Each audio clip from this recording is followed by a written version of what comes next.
दुनिया के अमन पसंद लोगों के लिए इस वक्त की एक बड़ी खबर।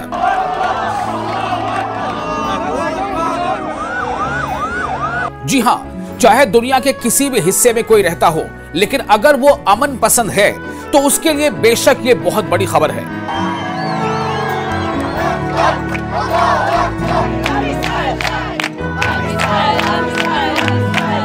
दरअसल इस्राइल और हमास ने गजा में 2 साल से जारी जंग के खात्मे के लिए पहले मरहले के जंग बंदी मुआहदे पर इत्तेफाक कर लिया है। यानी पहले फेज के तहत आपस में एक अग्रीमेंट हो गया है, दोनों राजी हो गए हैं। यह बहुत बड़ी खबर है उन तमाम लोगों के लिए जो दुनिया के अलग अलग मुल्कों में इस्राइल के खिलाफ और फिलिस्तीन पर हो रहे जुल्म और ज्यादती के खिलाफ और गजा के लोगों के हक में सड़कों पर उतर आए थे, अपनी जानों की बाजी लगा दी थी, अपनी जान की परवाह किए बगैर खतरा जो है वो मोल ले रहे थे और अपनी आवाज बुलंद कर रहे थे। चाहे वो इंग्लैंड में हो या अमेरिका में हो, चाहे वो फ्रांस में हो, चाहे वो जर्मनी में हो, चाहे इटली में हो, चाहे आयरलैंड में हो, चाहे स्पेन में हो, और चाहे वो बांग्लादेश में हो, चाहे पाकिस्तान में, चाहे हिंदुस्तान में हो, हर उस मुल्क के हर उस शहरी के लिए यह खबर बहुत बड़ी है कि इस्राइल को अपनी जारहाना कार्रवाई रोकनी पड़ी है। जी हां, जो मुआहिदा हुआ है पहले फेज के तहत, इस मुआहिदे में क्या तय हुआ है? सबसे बड़ी बात इस मुआहिदे की क्या है कि 20 इस्राइली यरगमालियों के बदले 1700 यानी 1700 फिलिस्तीनी कैदियों की रिहाई होगी। गजा में फौरी जंग बंदी और इंसानी इमदाद की फराहमी को यकीनी बनाया जाएगा। हालांकि इस पर अभी भी डिबेट है कि क्या वाकई ये जंग थी, क्या वाकई इस्राइल जंग लड़ रहा था? चूंकि अक्सर मुल्कों के ऐसे लोग जिनके दिल में जरा भी दर्द है वो इसे किसी भी सूरत में जंग नहीं बल्कि जेनोसाइड कह रहे थे, और खुद यूनाइटेड नेशंस की कई सारी एजेंसीज ने इसे जेनोसाइड माना, यानी कि इंसानी कत्ल, इंसानी जानों की बेरहमी से उन्हें मारा जाना, उनकी कत्ल गारतगिरी। बहरहाल फिर भी जो अपडेट है वो यही है कि गजा में फौरी जंगबंदी और इंसानी इमदाद की जो फराहमी है उसे यकीनी बनाया जाना, उसको इंप्लीमेंट करना। दोस्तों, इस्राइल और हमास ने गजा में जंग बंदी के मंसूबे के शुरुआती मरहले पर इत्तेफाक कर लिया है, जिसने तबाहशुदा इलाके में दुश्मनी को रोक दिया है, जो बम्बार्डमेंट था उसे रोक दिया है, जो लगातार हमले थे, जो टैंकों की जो वहां पर जुल्म ज्यादती थी, गोला बारूद जो चल रहे थे उसे रोक दिया है, और 2 साला खूरेज तनाजे के हतमी खात्मे की, यानी उसको ऐसा माना जाए कि शायद यह माना जा सकता है कि अब यह कुल्ली तौर पर यानी कंप्लीटली ये खत्म हो जाएगा। इसकी एक बेहतरीन उम्मीद जो है वो जग गई है, जिसमें दसियों हजार अफराद हलाक हुए, बल्कि जो फिलिस्तीनी अथॉरिटी ने जो आदाद शुमार जारी किए थे उसके मुताबिक 70,000 से ज्यादा लोगों की जानें गई हैं, 70,000 से ज्यादा। और यह भी रिपोर्ट सामने आई थी कि मरने वाले हर 4 में से 3 आम शहरी, आम विमेन, खातून यानी महिलाएं, बच्चे, बुजुर्ग वो शामिल थे। बिल्कुल, और जितने भी वहां पर बमबारी की इस्राइल ने हमास को सबक सिखाने के नाम पर उस बहाने से स्कूलों को निशाना बनाया, अस्पतालों को निशाना बनाया, मजहबी मकामात को निशाना बनाया, चाहे वो चर्च हो या चाहे वो मसाजिद हो, उन्हें भी निशाना बनाया। ये इस्राइल ने किया वहां पर। बहरहाल इसमें अभी एक रोक लग गई, जिसमें एक आदाद शुमार के मुताबिक 70,000 से ज्यादा लोगों की जाने गई हैं। हालांकि कुछ रिपोर्ट्स तो ऐसी भी है जो ये बताती हैं कि उनमें मरने वालों की तादाद लाख से भी कहीं ज्यादा है। बहरहाल तो मशक़े वस्ता यानी कि मिडिल ईस्ट के बेशतर हिस्से को गैर मुस्तहकम किया इस पूरे अभी हाल ने 2 साल में जो हुआ है, और दुनिया भर में एहतजाज को हवा दी। दुनिया भर में मैं आपको बार बार ये बताना चाहता हूं कि जितना लोग सड़कों पर अरब मुल्कों में या मुस्लिम मुल्कों में नहीं निकले, उससे कहीं ज्यादा यूरोप के ममालिक में, बांग्लादेश में, आप ये कह लें कि हिंदुस्तान में भी कई बार इसको लेकर के मुजाहरे हुए, और बार बार से यही बात की जा रही है कि जो बेगुनाह लोग हैं, जो इंसान बेगुनाह है, बच्चे हैं, महिलाएं हैं, उनकी जानों को न लिया जाए इस तरह से जो होता रहा था वहां। डोनाल्ड ट्रंप ने अपने ट्रूथ सोशल नेटवर्क पर बाकायदा इस मुआहदे का ऐलान करते हुए कहा कि गजा में यरगमाल बनाए गए यानी जो बंधक बनाए गए थे तमाम अफराद को जल्द रिहा कर दिया जाएगा। गजा में जिन्हें यरगमाल बनाया गया था, हमास ने जिसे यरगमाल बनाया था, आपको इसकी पूरी कहानी पता ही है दरअसल कि हमास ने ऐसा क्यों किया था। क्योंकि दरअसल ऐसा मामला नहीं है कि अक्टूबर 2023 में हमास ने हमला किया, वहां से इस चीज की शुरुआत हो गई, बल्कि 1948 में जिस तरह से इसराइल ने जो नकबा, आपको याद होगा, जबरदस्त जो है फिलिस्तीनियों को के साथ मारकाट की थी, तब भी हजारों लोग मारे गए थे और उन्हें अपनी जगहों से, अपनी जगह से, अपने घरों से बेदखल किया था। तब से यह जंग चल रही है। फिलिस्तीनी अपनी जमीन, अपने शहर, अपने आबादी शहर, अपनी जमीन, अपने घर वापस लौटना चाहते हैं। जो हिस्सा फिलिस्तीन ने कब्जा लिया है उसे वापस चाहते हैं। इसी के लिए जंग लगातार चली आ रही है। बहरहाल, तो अब आपको यह बता दें कि इसराइल मजबूत, पायदार और लाजवाल अमन के लिए पहले कदम के तौर पर एक मुत्तफिका लाइन पर अपनी फौजें वापस बुला लेगा। मुत्तफिका लाइन यानी कि पूरी तरह से गजा से कंप्लीटली आउट नहीं, बल्कि जो एक लाइन जो तय की गई है कि आप थोड़ा पीछे हट के यहां तक आप वापस आ जाएंगे, तो वो है। आगे आपको हम इसकी तफसील बताते हैं। यह बहरहाल तय हो चुका है, जंगबंदी होगी। यानी कि जंगबंदी, मैं फिर से कह रहा हूं कि जंगबंदी से आप माने या ना माने, कि इसराइली हमले बंद होंगे। अब जाहिर है कि इसराइली हमले बंद हो गए तो हमास भी जो छिटपुट कार्रवाई करता था उसको अपने आप को सेव करने के लिए या बदले के तौर पर, तो वो भी बंद हो जाएगी। हमास ने जुमेरात को कहा कि उसने अमेरिकी सदर की तजवीज, जो प्रपोजल है, उसे मंजूर कर लिया है, उसने अपनी जो है एग्रीमेंट जाहिर की है, अपना इत्तेफाक किया है और इस माहिदे की तस्दीक की है जिसमें इनक्लेव से इस्राइली इनखला कहते हैं, मतलब छोड़ देना, वहां से बाहर निकल जाना, और यरगमालियों का तबादला शामिल है। यानी कि जितने भी बंधक बनाए गए थे, हमास ने जिनको बंधक बनाया था, उनमें से कई लोगों को वापस किया जाना शामिल है। तो गजा में फिलिस्तीनियों और इसराइलियों के दरमियान जश्न भी मनाया गया। जी हां, गजा में फिलिस्तीनियों और इसराइलियों के दरमियान जश्न मनाया गया। हालांकि बहुत कम लोगों को यह याद दिलाने की जरूरत है, यह थी कि 2 साबिका मुआहदे जंग को खत्म करने में नाकाम रहे थे। जी हां, आपको याद होगा, इससे पहले 2 बार ऐसे मौके आए थे जब बाकायदा सीज फायर हुआ था और कुछ दिनों के लिए इस पर रुकावट भी लगी थी,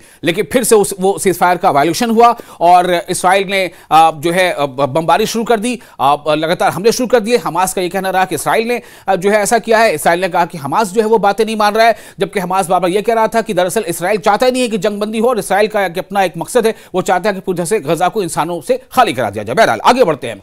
तो अब ये जो मुआहिदा है, इस मुआहिदे पर दस्तखत जुमेरात को मुतवक्किल है और ये ऐसा माना जा रहा है कि इस बार का जो मुआहिदा है वो बहुत हद तक जो है, चूंकि इसमें खुद डोनाल्ड ट्रंप शामिल हैं और डोनाल्ड ट्रंप के इनिशिएशन पे है। अब ये तमाम बातें अलग हैं कि किसको सही मानों में फायदा ज्यादा हो रहा है, इसराइल को या हमास को, या क्या हमास का नुकसान है या किसका नुकसान। लेकिन सबसे बड़ी बात यह है कि इसमें इंसानियत की जीत होती नजर आ रही है। हर दिन इसराइल जो वहां पर बम्बार्डमेंट कर रहा था, वहां बमबारी कर रहा था, टैंकों से गोले दाग रहा था और कई तरह से जो है उसमें जाने ली जा रही थी, उसका सिलसिला थम गया है। इंसानी जानों की हलाकत जो है वो फिलहाल रुक गई है। सबसे बड़ी बात यह है। तो माहिदे पर दस्तखत होने की पूरे इम्कान है, चूंकि कंप्लीटली इसमें एग्रीमेंट, हालांकि ये भी कहा जा रहा है कि जाहिर तौर पर यह जरूर दिख रहा है कि बेंजामिन नेतन्याहू ने जो अरब ममालिक ने प्रपोजल या अपनी जो एक गाइडलाइन दी थी, उसमें बहुत अपने मन मुताबिक बेंजामिन नेतन्याहू ने चेंजेस करवा लिए और तब जाकर डोनाल्ड ट्रंप ने इसे थोप दिया लोगों पर। लेकिन यह भी माना जा रहा है कि दरअसल इसमें हमास ने कहीं ना कहीं बहुत ज्यादा अक्ल का इस्तेमाल करते हुए और बहुत सब्र का इस्तेमाल मुजाहरा करते हुए उसने बहुत जो है वो दूरदर्शिता का इसमें मुजाहरा किया है। यानी लॉन्ग साइटेडनेस का, फार साइटेडनेस का उसने मुजाहरा किया है। और कहा तो ये भी जा रहा है कि दरअसल इस पूरे मामले में हमास बाजीगर के तौर पर सामने आया है, चूंकि सबसे बड़ी जरूरत यह थी कि इसराइल हमला रोक दे। क्योंकि ये मैंने पहले भी बताया कि कोई 2 मुल्कों की जंग जैसे हालात नहीं थे भाई, जिसके जितनी ज्यादा इसराइल की ताकत है और जितना इसराइल को दूसरे मुल्कों का साथ मिला हुआ है, यानी अमेरिका का, ब्रिटेन का, फ्रांस का, तमाम तरह से, क्या यह मुमकिन है कि कोई एक ऐसा फिलिस्तीन जो कि पूरी तरह से देश भी नहीं है, उसके कुछ एक ग्रुप जो लड़ाका ग्रुप है, जो अपनी जमीन वापस चाहने के लिए अपने इलाके में, अपने घरों में रहने के लिए जद्दोजहद कर रहे हैं, क्या उनसे कोई मुकाबला हो सकता है? बहरहाल फिर भी ये एक अलग बहस है। तो गजा में अब 20 यरगमालियों के बारे में, जिनके बारे में ख्याल है कि वो इस हफ्ते के आखिर में रिहा हो सकते हैं, ज़राए का कहना है, जो सोर्सेज बता रहे हैं कि मुआहिदे पर दस्तखत होने के 72 घंटों के अंदर 1700 फिलिस्तीनी कैदियों को इस्राएली जेलों से भी रिहा किया जा सकता है।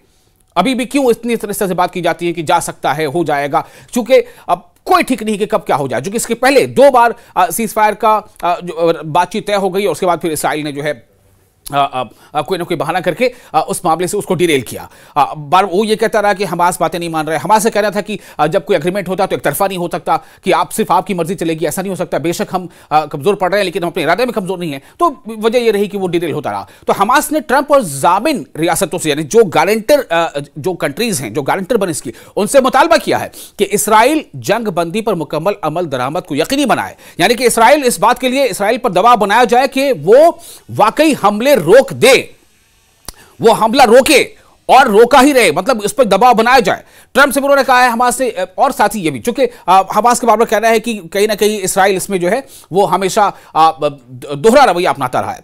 तो गजा जंग बंदी का मुआहदा ट्रंप की सबसे बड़ी सिफारती कामयाबी हो सकती है। इसे माना जा सकता है कि बहुत बड़ी डिप्लोमेटिक जो है एक एफर्ट है, कोशिश है डोनाल्ड ट्रंप की। लेकिन बात यह भी है कि इसमें कहां तक चीजें होती हैं और किस तरह से कौन जो है इसमें कोई खेल कर लेता है, ये एक अलग चीजें हैं जो कई बार मैंने बताया कि 2 बार इस तरह की कोशिशें जो वो डिरेल हो चुकी हैं। आपको बता दें कि इस ऐलान पर रद्देअमल जाहिर करते हुए इस्राएली वजीर आजम बेंयामिन नेतन्याहू ने इसराइल के लिए एक अजीम दिन का खैर मकदम किया। कम से कम उसकी जुबान से बात निकली, नेतन्याहू की जुबान से, कि एक अजीम दिन है। बेंयामिन नेतन्याहू ने कहा कि यह एक सिफारती कामयाबी है और इसराइल की रियासत के लिए एक कौमी और इखलाकी फतह है। उन्होंने कहा कि मैंने शुरू से ही यह वाज़ेह कर दिया था कि हम उस वक्त तक आराम से नहीं बैठेंगे जब तक कि हमारे तमाम यरगमाली वापस नहीं आ जाते। लेकिन सवाल तो यह है कि आप यरगमाली को वापस लाना चाहते थे या फिर आप गजा के लोगों को सफ़े हस्ती से मिटाना चाहते थे, या फिर आप गजा को इंसानों की आबादी से खाली करना चाहते थे। क्योंकि जो तस्वीरें आप देख रहे होंगे ना गजा की, बहुत सारी तस्वीरें आई हैं, बिल्कुल वीरान, मतलब एक एक घर को चुन चुन कर निशाना बनाया गया। एक एक घर, एक एक इमारत, इबादतगाह, स्कूल, अस्पताल, सब, कम्युनिटी सेंटर, मैरिज हॉल, मतलब जो भी चीजें हो सकती है सबको निशाना बनाया गया। तो क्या आप बदला किससे लेना चाहते थे? सवाल यह था। बहरहाल आगे बढ़ते हैं। तो उन्होंने कहा कि हमारे तमाम मकासद हासिल नहीं हो जाते तब तक हम ऐसा नहीं करेंगे, और अब वो दिन आ गया। हालांकि आपको बता दें कि शुरू से ही, जब से इसराइल ने अपने इस लगभग 2 साल में तेज कार्रवाई की है और इंसानी जालों को ज्यादा नुकसान पहुंचाना शुरू किया है, गजा के आम शहरियों को मारना शुरू किया, तब से इवन यहां तक कि इसराइल में खुद उसके नेतन्याहू के खिलाफ जो है मुजाहरे होते रहे थे, और नेतन्याहू जो है वो गद्दी छोड़े और वो पीएम से माजूल हो, इस बात के नारे लग रहे थे। तो बहुत ज्यादा इंटरनल प्रेशर लगातार बना हुआ था। बहरहाल अब उन्होंने कहा है तो इसराइल की सिक्योरिटी काबीना जुमेरात की सपहर फलस्तीनी कैदियों की रिहाई की मंजूरी के लिए इजलास करेगी और हुक्मरान इत्तेहादी हुकूमत के इंतहाई दाएं बाजू के अरकान की मुखालफत के बावजूद इससे मुस्तरद करने का इम्कान नहीं है। यानी कि जो दाएं बाजू के कुछ जमातें हैं, पॉलिटिकल पार्टीज हैं, जिनका साथ बेंयामिन नेतन्याहू की पार्टी को मिला है और तब जाके वो पीएम बन सके हैं, लगातार उसकी मुखालफत कर रहे हैं, लेकिन उसके बावजूद वो अब इस बात का कोई इम्कान नहीं है कि इस अग्रीमेंट से पीछे हटा जाए। तेल अवीव में, जो वहां की कैपिटल सिटी है इसराइल की, तेल अवीव में यरगमाली मतलब जो बंधक हैं, जो कैदी हैं, तो तेल अवीव में यरगमालियों के अहले खाना और उनके हामियों ने सुबह सवेरे वहां पर अक्सर वो जमा हो जाते थे और इस पे बेंयामिन नेतन्याहू पर दबाव ना देते कि वो इस जंग को रोके। तो जमा होते पर ट्रंप को नोबेल इनाम के नारे लगाना शुरू कर दिए। यानी कि आप सोचिए, जब खुद इसराइल में लोग वहां इकट्ठा हो रहे हैं तेल अवीव में, दारुल हुकूमत में, और कह रहे हैं कि ट्रंप को नोबेल इनाम मिलना चाहिए, इसका मतलब क्या है कि वो भी चाहते थे कि इसराइल यानी उनकी हुकूमत लगातार जो हमले कर रही है उसे बंद करे। क्योंकि इसका नतीजा क्या हुआ पता है? मतलब दुनिया के ज्यादातर मुल्कों में इसराइलियों के खिलाफ माहौल बन गया। कई जगह से ऐसी खबरें आई कि रेस्तोरां में कोई इसराइली कुछ लोग गए, उनको वहां से बाहर कर दिया गया।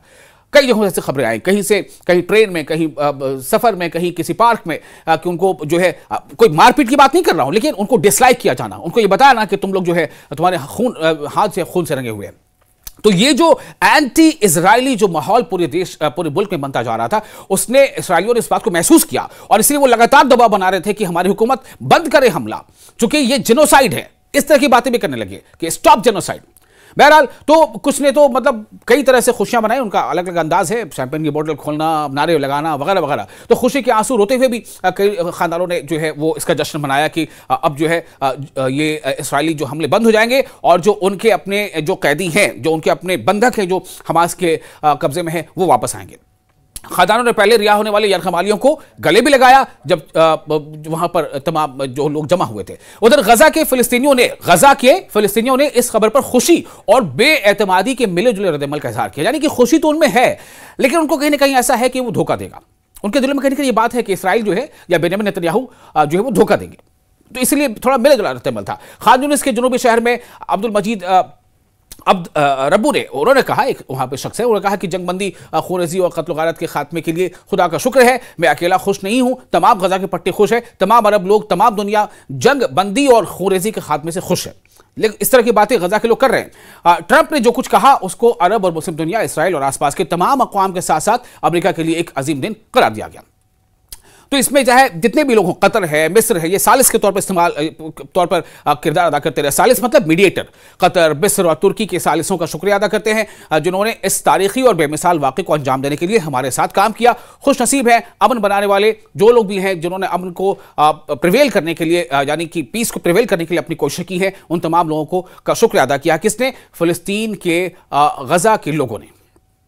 तो नेतन्याहू और ट्रंप ने फोन पर बातचीत भी की और एक दूसरे को मुआहदे पर मुबारकबाद दी। और नेतन्याहू के दफ्तर के मुताबिक वजीर आजम ने सदर को इसराइल की पार्लियामेंट से खिताब करने की दावत दी है।